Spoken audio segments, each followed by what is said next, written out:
So this is the story of Tom and Cam. Once upon a time, there lived two half-sisters named Tam and Cam. Tam's mother passed away early, and her father married another woman, who was Cam's mother. Tam's father loved her dearly, but one day he fell ill and soon passed away. From then on, Tam lived with her stepmother and stepsister. The stepmother was cruel and treated Tam unfairly. Every day Tam had to do all the housework while Cam was free to play all day. One morning, their stepmother said, "Tam, Cam, go to the field and catch fish. Whoever catches more will get a reward."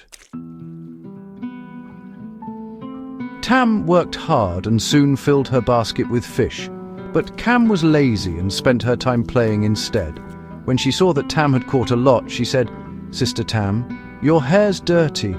Why don't you go down to the pond and wash it? Mother will scold you if you go home like that." Tam believed her and left her basket for Cam to watch. While Tam was washing her hair, Cam poured all of Tam's fish into her own basket and ran home. When Tam came back, her basket was empty. She sat down and cried. Suddenly, the Buddha appeared and asked, "My child, why are you crying?" Tam told him everything. The Buddha said, "Don't cry. Look carefully. Maybe one fish is still left." So Tam searched and found a tiny fish. The Buddha, with a gentle smile, advised her, "Take it home and raise it in your well. Feed it every day and call it with this rhyme: little fish, come eat my golden rice. Don't eat the leftover food from the other's house." And just like that, the Buddha disappeared. Tam followed the Buddha's guidance to the letter. Every day she saved some rice for the little fish. As time passed, the fish grew bigger and bigger, and Tam cherished it dearly. But then, one day, her stepmother started to grow suspicious. Her stepmother sent Cam to spy on Tam. Once she discovered the secret, she instructed Tam to take the buffalo far away to graze. While Tam was away, the stepmother and Cam used the same rhyme to call the fish. The unsuspecting fish came up, and they caught it and cooked it. When Tam returned home, she called for the fish, but it never appeared. Instead, only a red stain floated on the water. Tam, heartbroken, cried once more. So the Buddha appeared and said, "My child, the fish is gone, but don't cry. Gather its bones, put them into 4 jars, and bury them under the 4 corners of your bed." Tam followed his words, but when she couldn't find the bones, a hen came by and said, "Cluck, cluck, give me some rice. I'll help you find the bones." Tam gave the hen some rice, and the hen dug out the fish bones from the ashes. Tam placed them into 4 jars and buried them. Days later, the king announced a festival. Everyone was excited and dressed beautifully to go. Tam also wanted to join, but her stepmother mixed a basket of rice and husk together and said, "You must separate them all.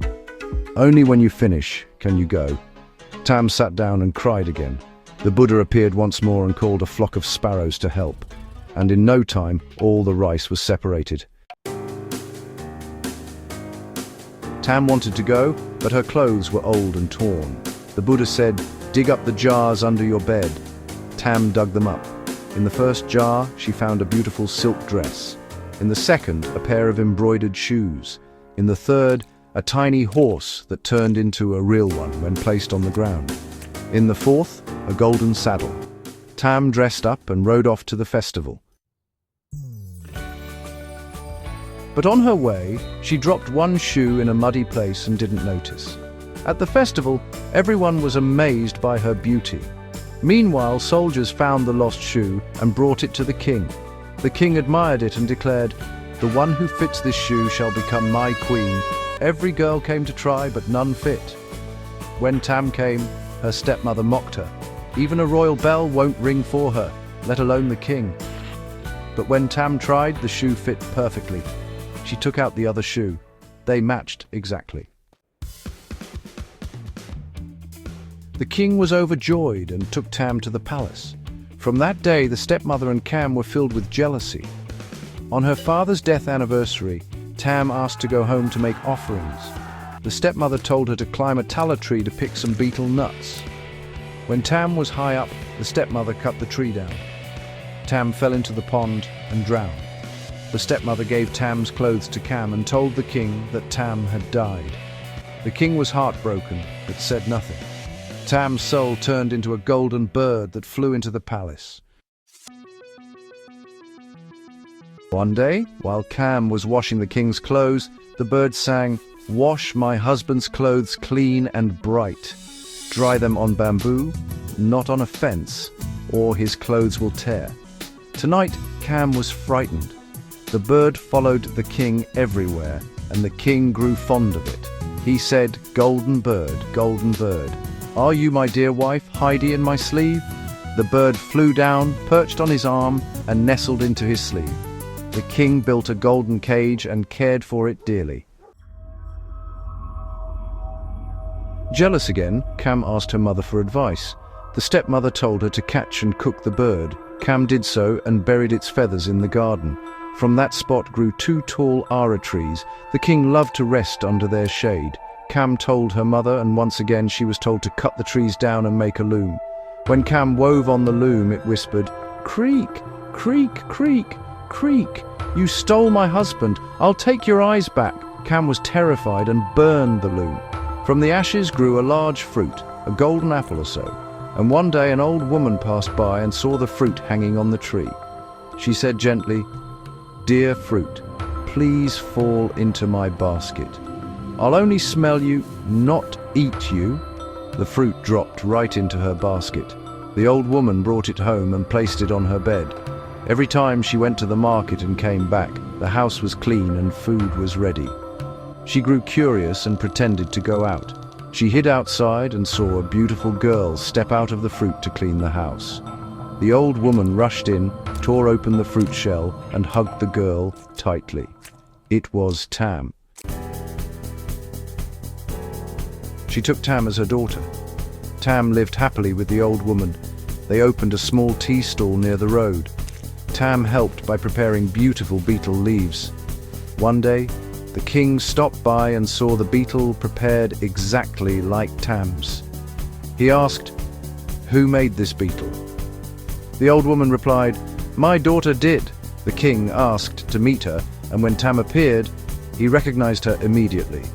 Overjoyed, he brought her back to the palace. Tam told him everything that had happened. The king was furious, but Tam begged him to forgive her stepmother and Cam. He spared their lives. But as they left the palace, a thunderstorm struck, and lightning ended their wickedness forever. From then on, Tam and the king lived happily ever after.